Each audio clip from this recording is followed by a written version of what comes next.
if you talk about modernity in terms of can Islam fit with modernity, you'll find a lot of people who are what I would call apologists, people who try to re-engineer Islam, as it were, in order to make it fit into the forms of modernity. You're talking about Muslims?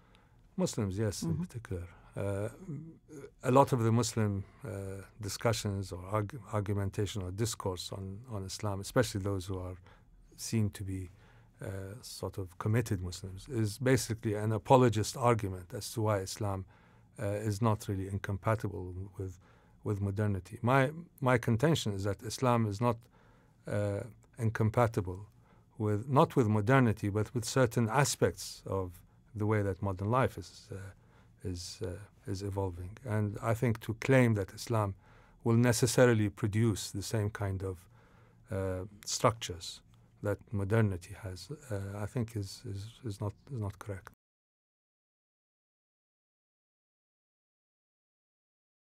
Well, I mean, what really prompted me to write this book is the huge gap between what people suppose to be or presume to be Islamic ethics and the reality of what I saw. And the reality of what I saw is there was a huge dissonance in the political culture of those people who claim to act Islamically and what I saw in front of me in terms of violence, in terms of corruption, in terms of intolerance.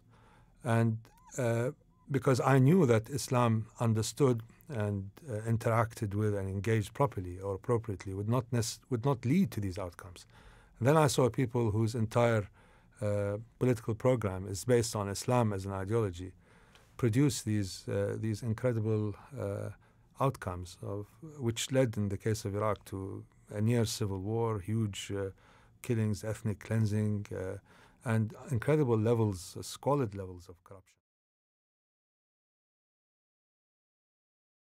Muslims should be far more engaged in matters to do with, let's say, the environmental crisis, and matters to do with empowering people who are disempowered, and matters to do with enhancing the levels of justice and equality. Well, let's take the first one. I mean, what does Islam have to do with the environmental crisis?